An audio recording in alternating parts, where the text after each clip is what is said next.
Episode 7 की start में अकुमा चू से कहता है 10 साल पहले तनेकु टॉम में सिर्फ तुम अकेली नहीं थी जो तुम्हारे फैमिली से थी, कोई और भी वहाँ था जिसने मुझे तुम्हारे फैमिली वाला एंटीडोट दिया और इस वजह से मेरी जान बच गई। ये सुनकर चू हैरान हो जाती है। तभी वहाँ बेहोश कर देने वाली गैस फैलने लगती है। चू अकुमा से पूछती है क्या वो शाओ थी, और जैसे ही वो ये लाइन कहती है वहाँ शाओ आ जाती है। वो उससे कहती है हाँ मैं ही वो थी जिसने अकुमा को बचाया।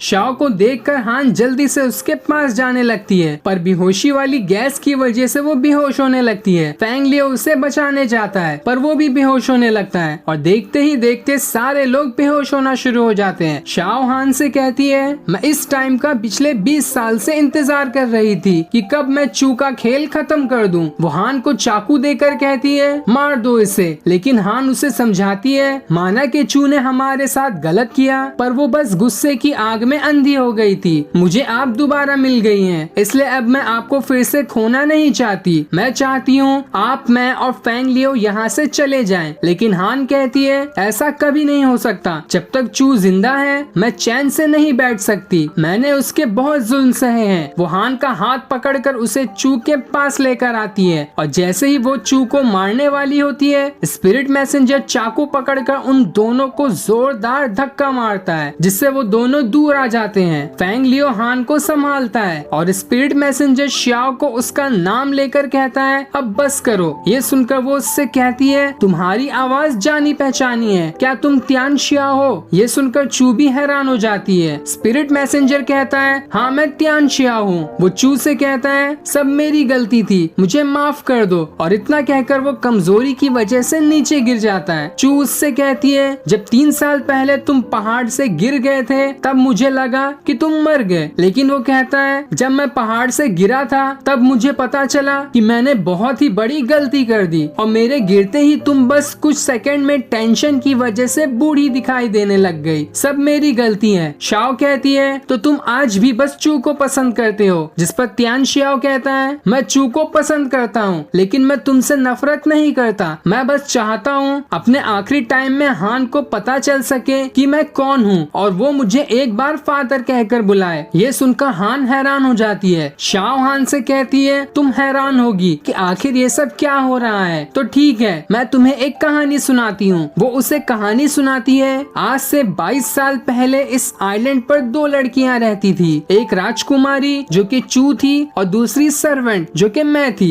तब इस आइलैंड पर एक यंग लड़का आया जो कि त्यान श्याओ था, जिससे मुझे और चू को प्यार हो गया। चू ने त्यान श्याओ से शादी कर ली, पर एक दिन शराब के नशे में त्यान श्याओ मेरे घर आ गया और नशे की हालत में त्यान श्याओ मुझसे क्लोज हो गया, जिससे मैं प्रेग्नेंट हो गई और उसी टाइम चू भी प्रेग्नेंट थी और हम दोनों ने एक ही टाइम पर बच्चे को जन्म दिया। मैंने सोचा अगर त्यान श्याओ को मैं अपना बच्चा दिखाऊंगी तो शायद वो चू को छोड़कर मेरे पास आ जाएगा, लेकिन मेरी नसीब खराब थी। मुझे मरा हुआ बच्चा पैदा हुआ जिससे मैं टूट गई और अपने बच्चे को त्यान श्याओ के पास ले जा रही थी। तब मुझे पता चला कि चू को मेरे और त्यान श्याओ के बारे में पता चल गया है, इसलिए उसने त्यान श्याओ को घर से निकाल दिया। और जब मैं चू के पास गई तब वो सो रही थी और उसके सामने उसका बच्चा था जो कि बेटी थी। मैंने सोचा मैं अपनी मरी हुई बच्ची को चू की बच्ची से बदल लेती हूँ तो त्यान श्याओ मेरे पास आ जाएगा, इसलिए मैंने अपनी बच्ची को वहाँ रख कर चू की बच्ची को अपने साथ ले गई। लेकिन त्यान श्याओ तब भी चू को ही पसंद करता था और अचानक से वो कहीं गायब हो गया और अपनी बच्ची को मरा देखकर चू मेरे और मेरे बच्ची के पीछे पड़ गई। ये सुनकर चू कहती है तो तुमने मेरी बच्ची को कहाँ छुपाया है? जिस पर हान कहती है तुम्हारी बच्ची कोई और नहीं बल्कि हान ही है। ये सुनकर चू एकदम इमोशनल हो जाती है कि अनजाने में उसने अपनी ही बच्ची को बहुत तकलीफ दी। वहीं सच्चाई जानकर हान भी काफी इमोशनल हो जाती है। चू श्याओ से कहती है त्यान श्याओ तुम्हारे जहर से इन्फेक्टेड हुआ है, तुम उसे एंटीडोट देकर ठीक कर दो, बदले में मैं खुशी से मरने के लिए तैयार हूँ। इसलिए श्याओ त्यान श्याओ को एंटीडोट देने जाती है पर वो उसे लेने से मना कर देता है। वो कहता है मैंने अपनी लाइफ में बहुत गलतियाँ की हैं जिसकी सजा मुझे मर कर ही मिलेगी। तब हान भागते हुए त्यान श्याओ के पास आती है जिसे देखकर वो खुश हो जाता है और सभी से कहता है मुझसे वादा करो कि आज के बाद कोई भी किसी से नफरत नहीं करेगा। और इतना कहकर वो अपना दम तोड़ देता है, जिसे चू अपनी गोद में लेकर जोर जोर से रोने लगती है और त्यान शाओ के मरने पर शियाओ कहती है, मुझसे बहुत बड़ी गलती हो गई, मेरी बच्ची भी मर गई और तियान शाओ भी नहीं रहा, मेरा जिंदा रहकर कोई फायदा नहीं है, इसलिए वो खुद को चाकू से मारने वाली होती है। हान जब तक उसे रोकती वो खुद को चाकू से स्टैब कर लेती है, जिससे वो वहीं अपना दम तोड़ देती है। ये देखकर हान भी अनकॉन्शियस हो जाती है। दूसरी तरफ शीक्यू और लिन दोनों डूगू के पीछे भाग रहे होते हैं, लेकिन डूगू अपने यूनिकॉर्न आर्म से ब्रिज को ही तोड़ देता है, जिससे शीक्यू और लिन पीछे रह जाते हैं और डूगू वहाँ से भाग जाता है। और ये सीन दिखाते ही ये एपिसोड यहीं एंड हो जाता है। Thanks for watching.